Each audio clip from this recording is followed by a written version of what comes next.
and Liz for even having me. I'm very grateful for being a part of this panel. Thank you all for coming out. I guess I should start by saying I do smoke weed, and I'm probably the only person on the thing that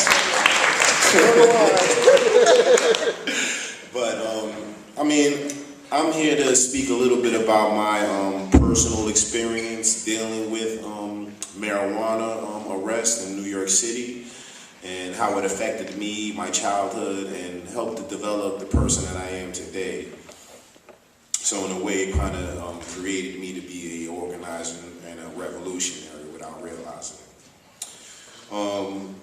Initially, I grew up in the South Bronx, basically low-income community by a single parent, and at the time I was a young kid, just kind of like most kids, running around, getting into trouble, trying to find myself.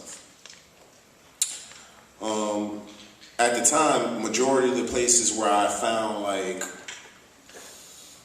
love and support was from my friends in my community, right? Majority of my friends actually lived in public housing. And I don't know if a lot of you are familiar with public housing in New York City. But, you know, that's a constant place that's targeted and heavily policed, right? Unfortunately, a lot of the young kids that live in these communities don't have a lot of resources and places to go, to be honest. A lot of them can't smoke in their home because their mother doesn't want smoking in the house, or their grandmother has asthma or something like that, right? So a lot of kids happen to have to go outside because there's no other immediate place for them to be at to be safe. And due to that, a lot of them are victims of stop and frisk, pretty much. Me personally, the first time I was actually arrested for low-level marijuana. When I say low, I mean a joint, pretty much. I was 14 years old. It was my first time being introduced to a stop and frisk and the criminal justice system, pretty much.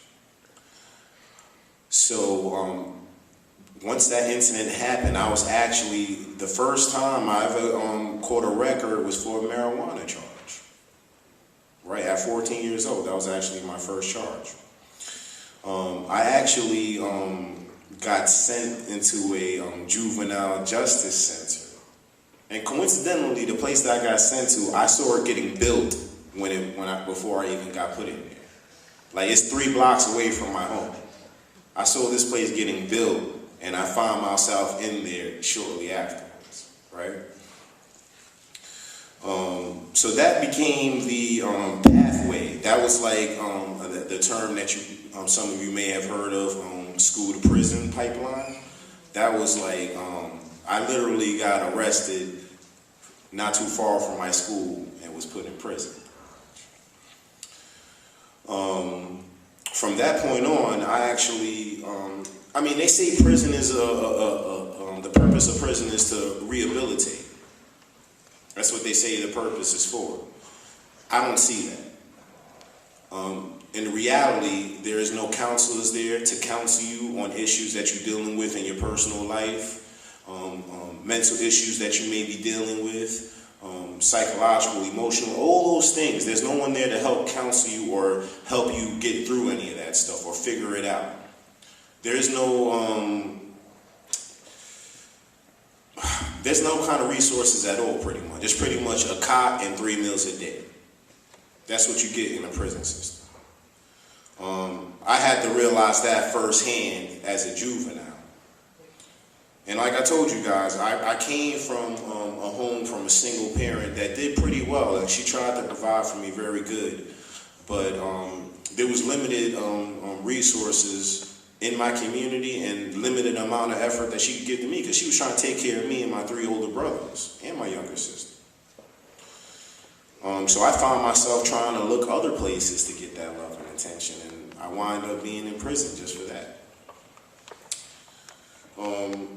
So another thing like that really hit me before I even became an organizer, and these are things that all young kids kind of think about and wonder.